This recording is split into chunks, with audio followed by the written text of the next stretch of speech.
Queridos alunos, bem-vindos a mais uma videoaula do professor Sérgio. Hoje iremos dar continuidade ao assunto enzimologia clínica. Para se medir a atividade das enzimas, basicamente 3 métodos são utilizados corriqueiramente na rotina laboratorial.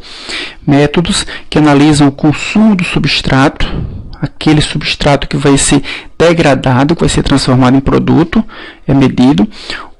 Outros métodos analisam o quanto de produto é formado. O produto pode ser corado, pode ser não corado. E os métodos que analisam a variação da absorção de uma coenzima. A coenzima muitas vezes é transformada nas reações. Algumas enzimas que utilizam coenzimas transformam as coenzimas. E isso também pode ser medido. Como exemplo da metodologia que analisa o consumo de substrato, nós temos a dosagem da amilase. A amilase é uma enzima que degrada o amido em glicose, maltose e destrina. Entretanto, se limitarmos o tempo, uma parte daquele amido não vai ser degradado, ele vai sobrar, ele vai se acumular. E esse amido não degradado, não hidrolisado, que é medido. Esse amido ele é posto em contato com iodo, isso vai formar um complexo coloidal azul, que a intensidade é proporcional ao amido que sobrou. Então, indiretamente, nós teremos a medida da atividade da enzima, ou a quantidade de enzima que conseguiu degradar o amido naquele intervalo de tempo.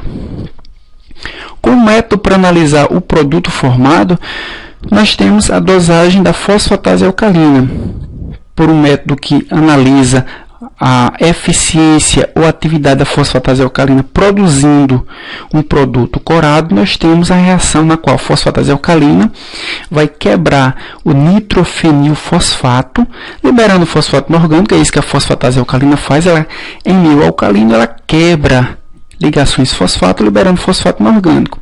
Entretanto, o nitrofenilfosfato produz um composto colorido, que é o paranitrofenol, composto amarelo que é medido fotometricamente.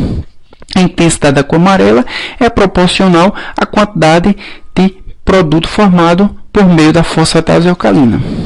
Outro método também que analisa o produto formado, só que dessa vez um produto que não é corado, mas que ele precisa ser transformado num produto corado, é quando colocamos em contato com a fosfatase alcalina a timoftalina monofosfato. Essa enzima vai quebrar, como aconteceu com o nitrofenolfosfato, vai quebrar o grupamento fosfato e liberar um indicador de pH, timoftalina, que pode ser titulado com a base. Nessa titulação nós teremos uma coloração azul, que é medida também fotometricamente, e que a intensidade dessa cor azul é proporcional à atividade da enzima fosfatase alcalina, que consegue transformar a timoftalina monofosfato em timoftalina livre. E, finalmente, o terceiro método que é utilizado para medir a atividade enzimática é um método que analisa a absorção da coenzima que participa de uma reação. Nesse caso, nós temos um exemplo, a lactato desidrogenase. Lactato desidrogenase é uma enzima que transforma piruvato, o ácido pirúvico, em lactato. Mas faz a reação inversa também, tem que transformar o ácido lático em piruvato. Nessa reação, a produção da coenzima NADH. Essa enzima ela absorve luz ultravioleta. Então, a intensidade de NADH formado nessa reação é proporcional à atividade da lactato desidrogenase. Pela reação inversa, ou seja, ácido pirúvico se transformando em lactato, nós temos o decréscimo da absorção, que também é proporcional à atividade da lactato desidrogenase. Algumas enzimas são de enorme interesse clínico, de interesse no diagnóstico de doenças. Essas enzimas elas foram agrupadas em tecido específico. Elas são específicas de alguns tecidos e, por esse motivo, a dosagem dessas enzimas vai mostrar problemas, vai mostrar alguma doença que esteja exatamente ligada àquele tecido. Por exemplo, doenças pancreáticas, nós analisamos a amilase e a lipase. Para doenças hepáticas, são avaliadas a atividade da alanina aminotransferase, a ALT, da aspartato aminotransferase, a AST, da fosfatase alcalina, da gama-glutamiltransferase e da colinesterase, que são enzimas produzidas pelos hepatócitos. Como marcadores de doenças cardíacas, nós temos a creatinina quinase, a desidrogenase lática, ou lactato desidrogenase, e a aspartato aminotransferase. Além dessas enzimas que são utilizadas como marcadores de doenças cardíacas, temos também alguns marcadores específicos para infarto, que são esses marcadores clássicos das doenças cardíacas e alguns outros novos marcadores, como a troponina e a mioglobina. E como marcadores de doenças prostáticas, temos a fosfatase ácida. Vamos inicialmente reportarmos as enzimas utilizadas em doenças pancreáticas. Então, pâncreas, como sabemos, é uma glândula que possui duas atividades. Uma atividade ela é exócrina, relacionada ao sistema digestivo, e por essa função as enzimas essa glândula, né, esse órgão, o pâncreas, produz duas enzimas, a lipase e a amilase. Essas enzimas são produzidas por um tipo celular específico do pâncreas, chamados ácinos. Então, os ácinos, eles produzem as enzimas digestivas. Entretanto, o pâncreas também possui uma atividade endócrina. Nessa atividade endócrina, as células chamadas ilhotas pancreáticas produzem hormônios como a insulina e também o glucagon. Então, como atividade exócrina, o pâncreas ele produz enzimas que têm interesse no diagnóstico, como a amilase e a lipase. A lipase é bem mais específica para problemas pancreáticos do que a amilase, uma vez que não existe um outro órgão produtor de lipase. Então, a lipase ele tem uma especificidade maior para indicar uma lesão da célula pancreática. A amilase ela é produzida pelo pâncreas, mas a amilase também é produzida pela saliva. Então, elevações da amilase podem ser em decorrência, por exemplo, de uma parotidite, mas pode ser também em função de problemas pancreáticos, o que geralmente é uma pancreatite. Entretanto, a amilase é uma enzima bem pequena, é uma enzima que consegue passar pelo espaço glomerular, consegue ser filtrada pelo rim e, portanto, ela também é encontrada na urina. Isso é importante porque a concentração de enzimas plasmáticas está diretamente relacionada com a eficiência do rim em eliminar essa proteína, eliminar essa enzima. Então, insuficiências renais também podem promover uma elevação da amilase, não em virtude do pâncreas estar com problema, mas em virtude do rim não poder filtrar ela adequadamente. Carcinoma pancreático também é uma doença relacionada com o aumento da amilase e a macroamilasemia. Em alguns casos, anticorpos podem se ligar à amilase, promovendo um complexo imunológico. Amilase ligada a anticorpo. Entretanto, esse complexo ele se torna bem maior do que a própria amilase. Ele não consegue ser filtrado. Como ele não consegue ser filtrado, aparentemente existe um aumento da amilase. No entanto, isso funciona como uma insuficiência renal. A amilase não consegue ser filtrada e assim aumenta a sua concentração plasmática. Bem, os níveis séricos da amilase pancreática ele se torna elevado num intervalo bem pequeno, de 2 a 12 horas após, por exemplo, o início de uma pancreatite.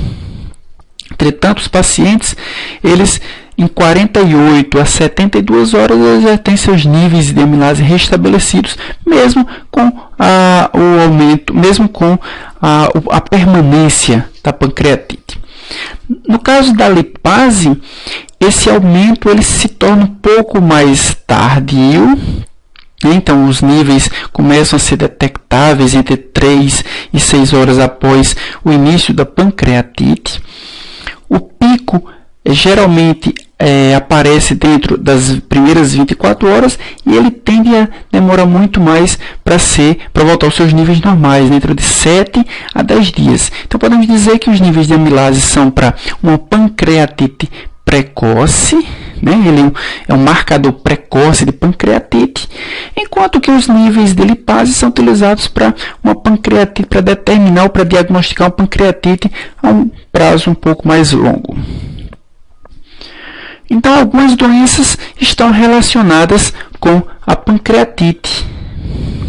Algumas doenças estão relacionadas ao aumento de amilase. A principal delas é a pancreatite aguda, mas também existem com outras lesões, como lesões ou traumas pancreáticos, a própria insuficiência renal, como eu já falei, neoplasias pulmonares e ovarianas, lesões de glândulas salivares também, uma vez que a própria glândula salivar também produz um tipo de amilase, apendicite aguda, queimaduras, gravidez ectópica e alcoolismo.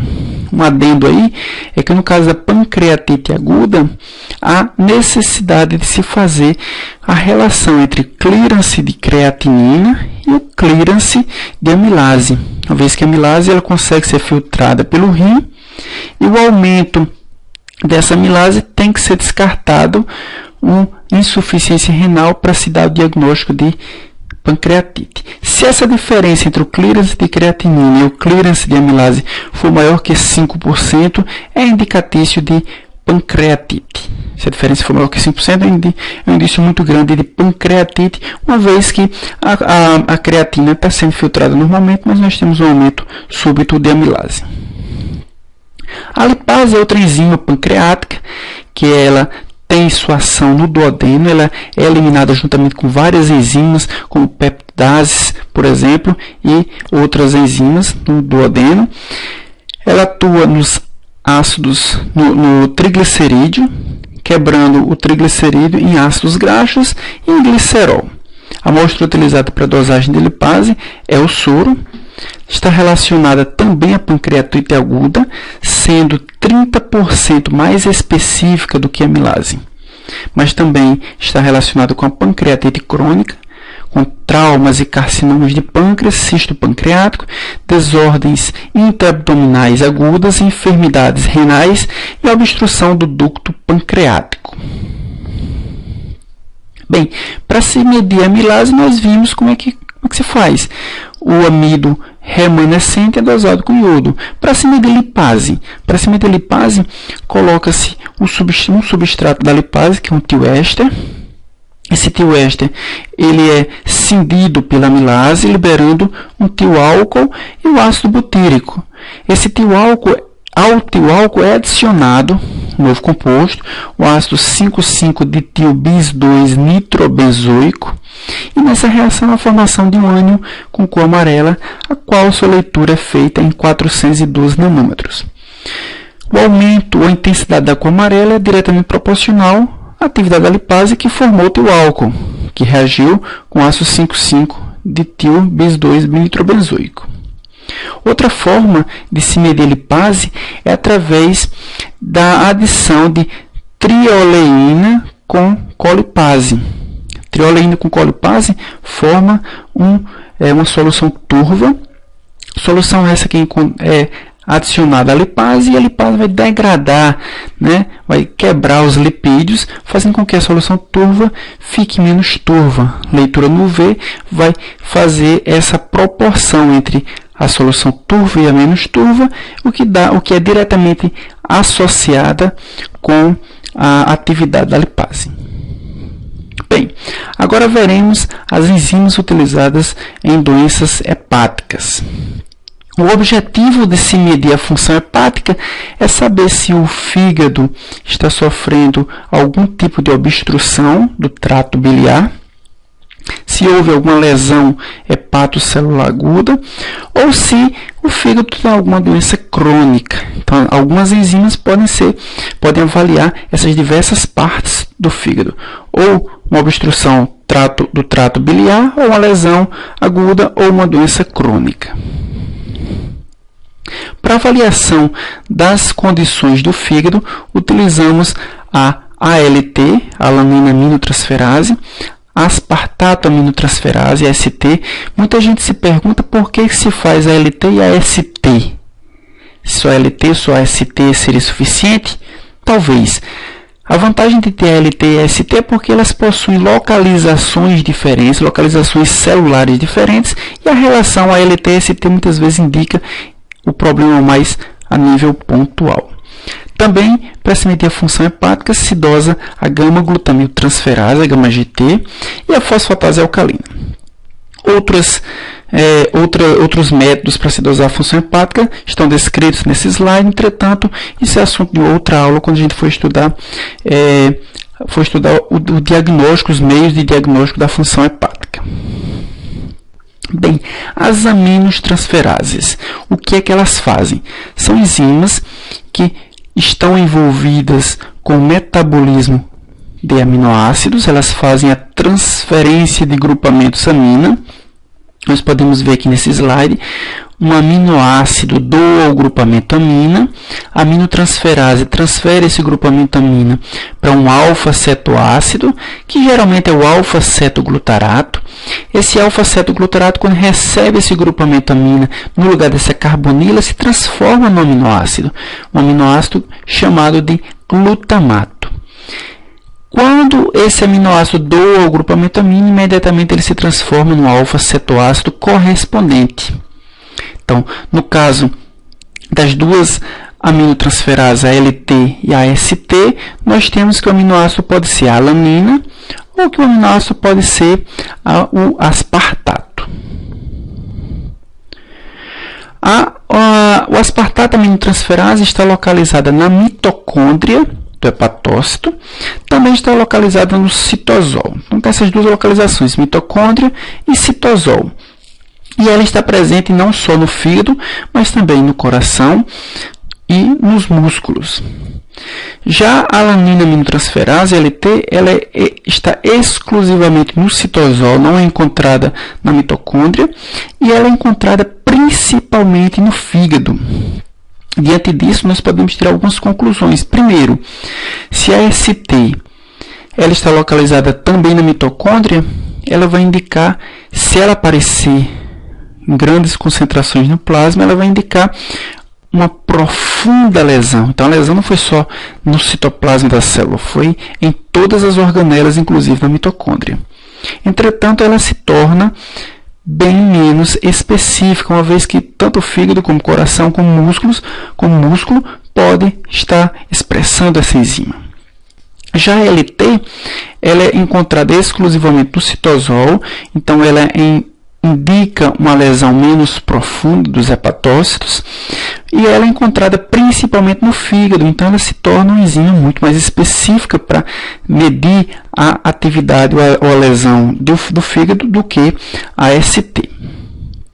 As aminotransferases podem ser utilizadas para diversos fins, para medir diversos danos do fígado. O primeiro é a hepatite viral. Durante a crise de hepatite viral, as aminotransferases se apresentam cerca de 20 vezes o nível superior que elas encontram normalmente no soro. Então, 20 vezes mais concentradas do que normalmente são encontradas. Entretanto, a relação a LT e ST pode indicar algumas características da hepatite viral. Por exemplo, a ST tiver maior do que a LT, isso significa maior gravidade da lesão, uma vez que a ST é encontrada na mitocôndria do hepatócito. Já se for o inverso, a LT for maior do que a ST, não significa maior gravidade, mas significa maior extensão, menor profundeza, menor profundidade, melhor dizendo, da lesão, mas uma maior extensão da lesão, certo? As aminotransferases também são utilizadas para se verificar se há colestase hepática. O que é colestase? Colestase significa obstrução dos ductos que veiculam a bile, né, os ductos biliares que estão obstruídos, eles também têm essa função. Colestase do tipo intrahepática e do tipo extrahepática, principalmente se houver uma AST maior do que uma LT. Também são utilizados em doenças alcoólicas hepáticas, da mesma forma a ST é maior do que a LT, e se a aspartato aminotransferase for mais do que 3 vezes o limite superior, pode indicar também o fim de uma terapia hepatotóxica. Então, um medicamento que é utilizado e que tem ação tóxica sobre o fígado, quando ele é terminado, a AST aumenta pelo menos 3 vezes o seu limite superior. Nesse gráfico, nós estamos vendo quais são os valores das aminotransferases em diversas doenças. Então, nós temos aqui os valores normais, que ficam ali próximo de 20 ou 30 unidades por litro. A cirrose é a doença relacionada ao fígado que tem níveis mais próximos dos normais das aminotransferases, então fica um pouco maior do que 30 unidades por litro. A hepatite crônica é um pouco maior do que os níveis de cirrose. A hepatite alcoólica apresenta níveis maiores do que hepatite crônica. Hepatite viral aguda apresenta níveis bem superiores, ali entre 300 e 3.000 unidades por litro. E a isquemia, a injúria por isquemia ou injúria tóxica, ela apresenta os níveis mais elevados das transaminases. Para se medir as transaminases, nós temos dois métodos que são, na verdade, bem parecidos. Para se dosar a ALT, nós utilizamos a alanina e o alfa-cetoglutarato, e isso é a reação normal, né, da ALT, que vai transformar a alanina em piruvato e o alfa-cetoglutarato em glutamato. Nesse caso, o aumento de piruvato vai servir como substrato para a lactato desidrogenase, que é adicionado na reação. A lactato desidrogenase transforma piruvato em lactato e, para isso, ele precisa oxidar o NADH a NAD. O que nós medimos nessa reação é o consumo de NADH. O NADH ele é absorvido no ultravioleta. O consumo, quanto mais rápido for consumido NADH, significa que mais ALT, maior atividade de ALT nós temos naquela amostra. Para a AST, nós adicionamos aspartato e o alfa-cetoglutarato. O aspartato é transformado pela AST em oxalacetato e o alfa-cetoglutarato em glutamato. O aumento do oxalacetato serve como substrato para uma malato desidrogenase. Essa enzima vai transformar o oxalacetato em malato. E assim como a lactato desidrogenase vai consumir NADH formando NAD oxidado.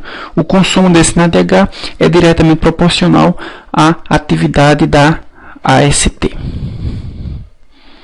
Outras duas enzimas também são utilizadas para medir a atividade, para medir a função hepática. Nós temos a gama-glutamil-transpeptidase ou gama-glutamil-transferase, que é também chamada de gama-GT. É a principal enzima para se medir a colestase, a obstrução dos ductos hepáticos. Nós vamos ver que isso acontece devido à localização dessas enzimas nos ductos, na região do lúmen do ducto. Mas é a principal enzima também para medir problemas alcoólicos. Então, o álcool ele produz toxicidade hepática, e essa toxicidade hepática é refletida pelo aumento de gama-GT. Mas não só o álcool, como medicamentos, né, e como outras doenças hepáticas. No soro normal, nós temos que o homem e a mulher têm níveis um pouco diferentes de gama-GT. Outra enzima também utilizada para medir a função hepática é a fosfatase alcalina. Na verdade, a fosfatase alcalina não é a enzima mais específica para medir a atividade hepática, e sim para medir a atividade óssea. Mas também a fosfatase alcalina aumenta na colestase intra ou extrahepática, em doenças infiltrativas do fígado, como por exemplo tumores, e também em cirrose. A gama-glutamiltransferase é uma enzima que é localizada na membrana plasmática do hepatócito, que nós podemos ver, e essa enzima ela promove o transporte de aminoácidos da região extracelular para a região intracelular, para que ele possa sofrer diversos metabolismos. Além disso, a gama-GT também catalisa uma reação entre o glutatión, podemos ver aqui, o glutatión e um aminoácido. Esse aminoácido é cisteinilglicina. Então, ele vai liberar cisteinilglicina, produzindo cisteína e glicina, e a formação do gama-glutamil aminoácido. Então, ele catalisa uma reação entre o glutatión e um aminoácido vai formar gama-glutamina aminoácido e uma cisteína e glicina. Na verdade, essa reação é a que é utilizada para dosar a gama-GT, né? Nesse slide podemos ver a localização da gama-GT. A gama-GT é encontrada nos canalículos da bile, assim como no ducto biliar. Portanto, obstruções desses ductos, como na colestase, produz ou provoca um aumento da gama-GT. Gama-GT é essa que é dosada no soro e pode ser indício de obstrução desses ductos. As causas do aumento plasmático da gama-GT, então, podem ser doenças hepatobiliares, principalmente aquelas que são obstrutivas, o fígado alcoólico, mas também indivíduos com uso excessivo de álcool, se danos do fígado devido à indução da sua síntese, o uso de algumas drogas que induzem sua síntese, como anticonvulsivantes, rifampicina, que é um medicamento utilizado na tuberculose, e também pancreatite. A gama-GT é dosado por um método na qual a enzima utiliza como substrato gama-glutamil 3-carbox-4-amilida, juntamente com a glicilglicina. Essa enzima transforma gama-glutamil 3-carbox-4-glicina em gama-glutamil glicilglicina e libera o 3-carbox-4-nitroamilina. Esse composto ele é um composto colorido que absorve luz em 405 nanômetros e o aumento da sua concentração é diretamente proporcional à atividade da gama-GT. Já a fosfatase alcalina, ela induz, uma hidrólise do grupamento fosfato em meio alcalino. Então, nós podemos ver no exemplo aqui o grupamento fosfato de um éster, ele é cindido, liberando o fosfato inorgânico e liberando também um álcool. Essa enzima está presente no fígado, mas principalmente nos ossos, também encontrado na placenta e encontrado também no epitélio intestinal. Nos ossos, essa enzima ela é secretada principalmente pelos osteoblastos. Portanto, o aumento dessa enzima no plasma ela vai refletir o aumento da atividade desse tipo celular, dos osteoblastos. Os níveis normais de fosfatase alcalina são diferentes de acordo com a faixa etária. Então, adultos têm níveis de 20 a 105 unidades por litro e crianças têm níveis maiores, de 0 a 3 anos, de 0 a 3 meses pode chegar a 220 unidades por litro, 3 meses a 10 anos 256 e 10 anos a puberdade 295. E isso é em decorrência do crescimento ósseo nessa idade, então aumento de osteoblastos secretando fosfatase alcalina. Então, o aumento fisiológico dessa enzima ocorre na infância e também durante a gravidez, uma vez que essa enzima também é secretada pela placenta, que são dois casos que podem confundir o aumento dessa enzima que precisam ser levados em consideração. Então, as causas dos níveis elevados de fosfatase alcalina podem ser causas fisiológicas, como infância, puberdade, gravidez, doenças ósseas, como hiperparatireoidismo, osteomalácia, raquitismo, doença de Paget, que é uma doença na qual há degeneração óssea, osteomielite, além disso, doenças hepatobiliares, como hepatite, colestase e cirrose, assim como carcinoma dos brônquios. Nesse slide podemos ver um gráfico na qual mostramos que há diferença da atividade da fosfatase alcalina em mulheres e em homens. Em homens têm níveis de fosfatase alcalina um pouco superiores aos níveis das mulheres. E mesmo entre os homens e mesmo entre as mulheres, existem faixas etárias onde os níveis são muito mais elevados do que normalmente ocorre. Isso precisa ser levado em consideração na hora de dosar essa enzima.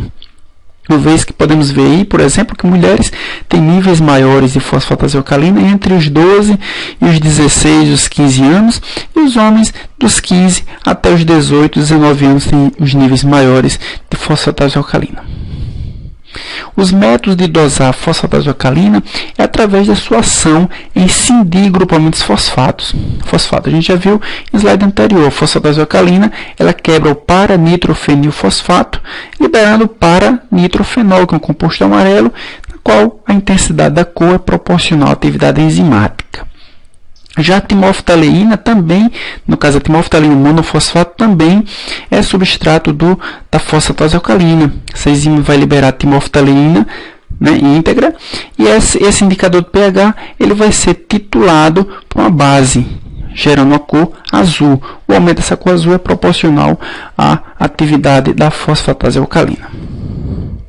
E, finalmente, a outra enzima é utilizada para medir a atividade, para medir a função do fígado, é a colinesterase. A colinesterase ela é produzida não só pelo fígado, mas é produzida também por hemácias e é produzida também por nervos colinérgicos. Essa é a colinesterase verdadeira ou acetilcolinesterase. O plasma, o fígado, o músculo liso e os adipócitos produzem uma outra colinesterase, que é chamada de pseudocolinesterase. Mas no fim, elas têm a mesma ação. Elas vão quebrar a acetilcolina. O exemplo do nervo, por exemplo, né, das terminações nervosas colinérgicas, a acetilcolina é um neurotransmissor que sai do neurônio pré para o neurônio pós-ganglionar, ou sai de um neurônio para a placa motora, por exemplo. Vai promover uma despolarização da célula seguinte ou do nervo seguinte. Entretanto, esse neurotransmissor não pode ficar continuamente ativo, ele precisa ser degradado. Quem faz isso é a colinesterase. O aumento de colinesterase está envolvida com doenças hepáticas, como carcinoma, como cirrose, mas também está envolvido com desnutrição e com envenenamento por inseticidas organofosforados. Então, os inseticidas eles bloqueiam a acetilcolinesterase, aumentando assim a concentração de acetilcolina.